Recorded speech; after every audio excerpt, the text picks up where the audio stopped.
Greetings of the day, my dear friends. As we were looking for the problems related to the equilibrium, during previous videos we have seen lots of problem related to the equilibrium, and now in this particular problem we are going to study about the how to calculate an unknown force, that is P. So you can just go through the problem. A crank ABC with a system of forces acting on it is shown in figure, and find the force P. This P is unknown over here, and this such a kind of the figure we are having, right? So this particular type of force is support is called as a hinged support. Okay, so it is nothing but hinged support. And when we are having a hinged support, that known thing that we are having is nothing but the moment is equal to zero. And as already we have seen that the problem related to the equilibrium can be solved with the help of three different conditions, that is summation fx is equal to 0, summation fy is equal to 0, and summation moment is equal to 0, right? So here we are having summation of moment is equal to 0. That's why what we are going to do is that we are going to just draw a first of all free body diagram. So in this case we are going to draw a single horizontal and vertical line showing the crank, in which this P is unknown over here.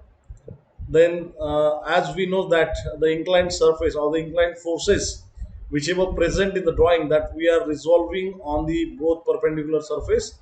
So this will be a 70 cos of 30, and another perpendicular force component will be here, that is 70 sine of 30. So once we are having this both the values and this force P along with the known condition, that is nothing but moment is equals to 0 at point B. So what we are going to say that by considering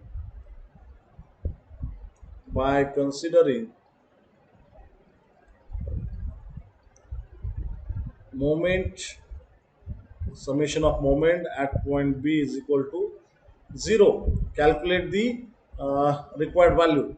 So while calculating the moment, as again what we are going to do is that we are going to just take an reference for the this particular thing. We are going to take a reference for the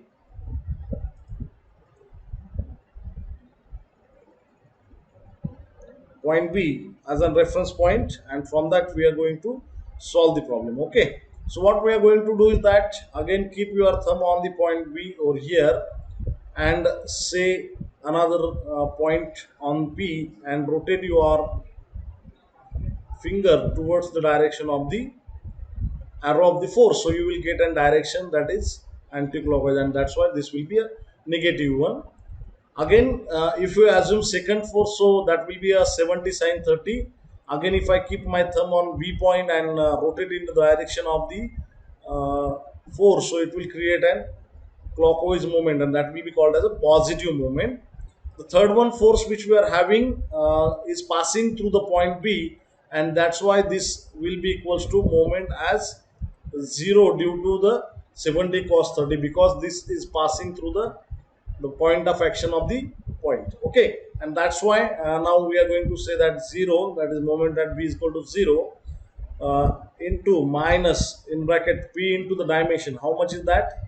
It is 300 mm. If required, we can write down the 0.30. Again this is clockwise, and that's why I will write down plus in bracket 70 sine 30 bracket close into, again if you required you can make it into the meter, so that will be a 0.25. You can take in mm as well as in meter. It's your choice. Okay, so this will be a 0.30 p, this will be a minus value, plus just first of all calculate on calci the 70 sine 30's value, which is nothing but 35. So you can just write down here 35 into 0.25, so which will be equals to minus 0.30 p plus 35 into 0.25, which will be equals to 8.75, right? So this will be the value. Now as you know that this is equals to 0, that's why we can just make an we can shift this point minus value on the left hand side, and that's why we will get a value of 0.30p, that will be positive, that is equal to 8.75. And the p now we can calculate as 8.75.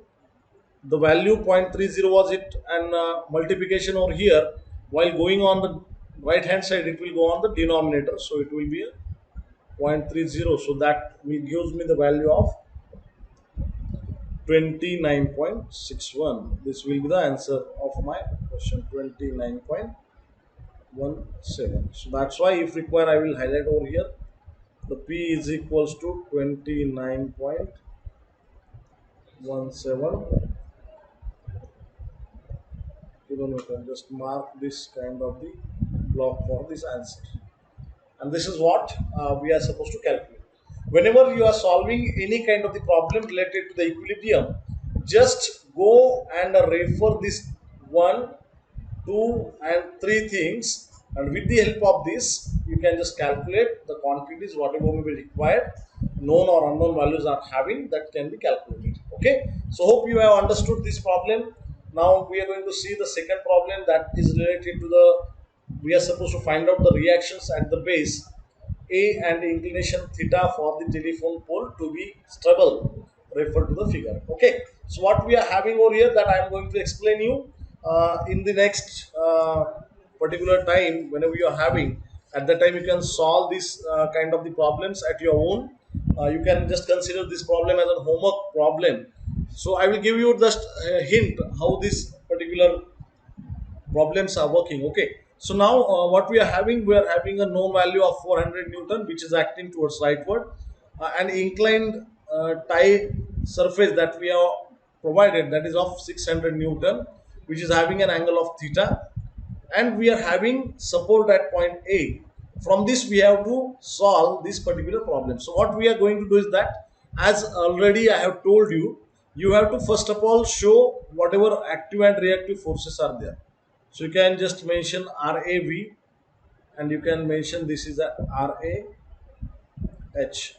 This is nothing but reactive force at point A in terms of verticality, and reactive force at A in terms of horizontality. Okay, so this will be the nomenclature. For this 600 Newton, what we are going to do is that we are going to just simplify this force on two directions. One will be on this side, another will be on this side.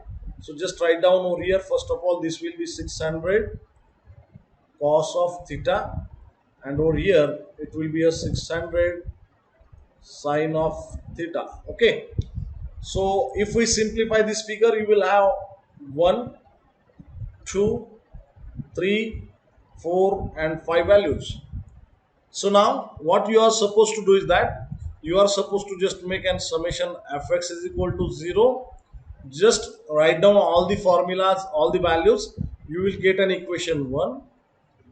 After that, just take down another values or another particular method, that is summation fy, that is equal to 0.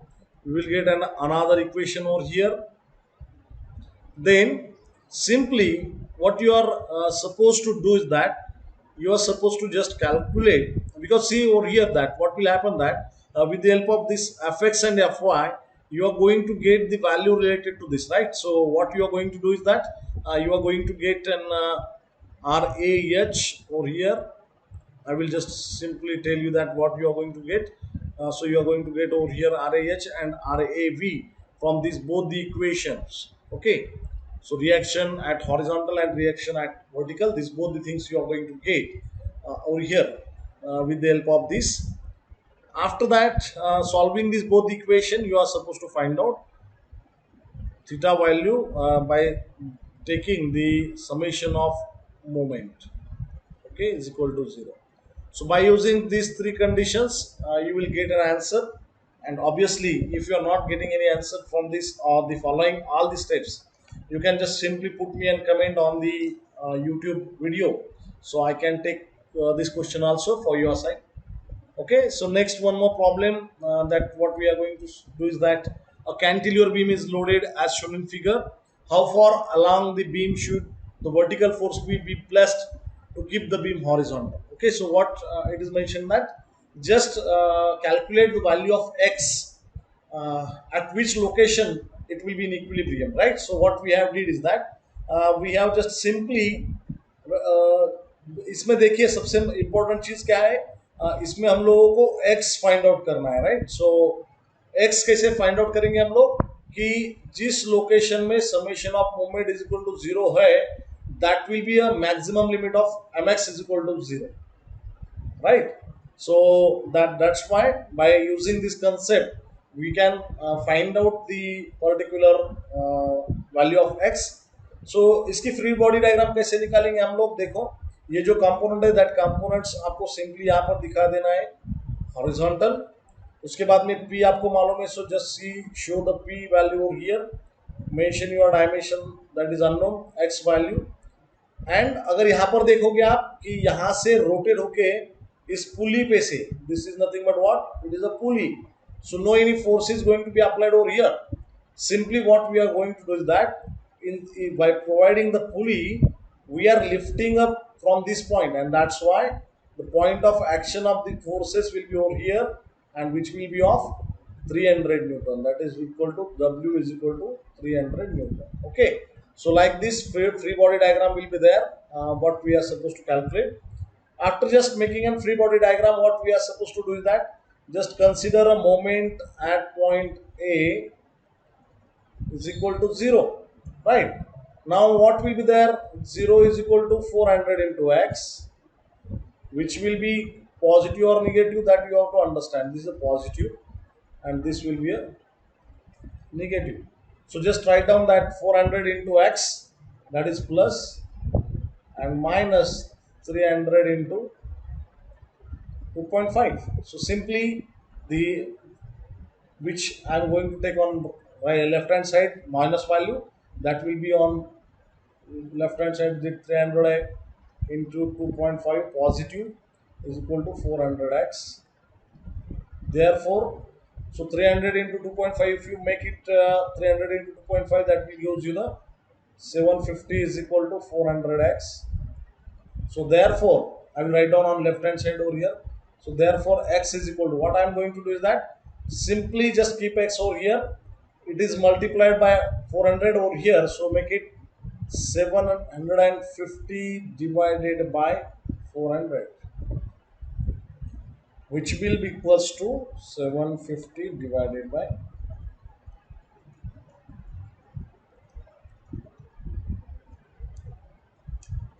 this will give me the answer of 1.875. This is the final answer. Therefore, you can write down x is equal to,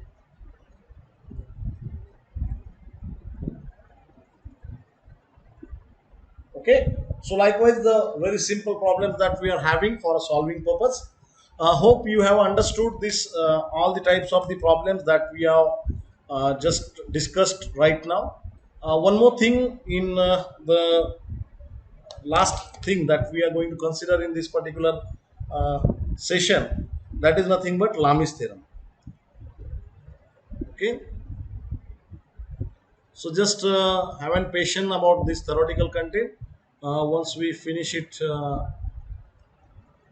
we will start again problem on the Lami's theorem. Okay, so what does it mean? The Lami's theorem states that, so you can just write down the condition that is explained or the definitions of the Lami's theorem, or you can rather write down for Lami's theorem in bracket.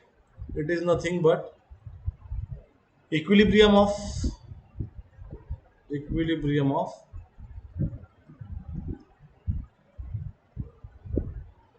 three coplanar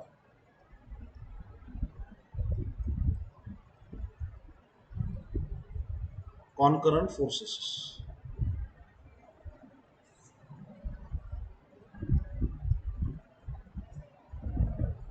Okay, so this is what we are having. So first of all, I will draw down this particular figure. Three different concurrent force system we are having. So just write down the names. That is equal to P, Q, R. Then you can write down alpha, beta, and theta, or you can write down gamma over here. Okay, so for understanding. So if such a kind of things we are having, then what the statement we are having along with us, that you can write down. If three forces are acting, if three forces are acting at a point on of body, at a point at a point on a body,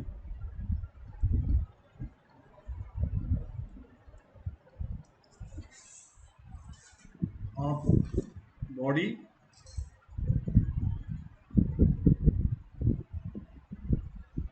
keep it at rest, keep it at rest, then each forces is proportional,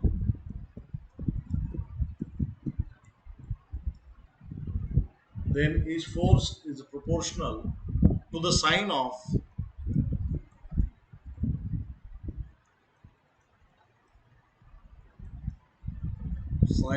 the angle between other two other two forces. Okay, so what does it mean? That it does mean that when you are having a particular figure like this, what we have shown over here, okay, it is equal to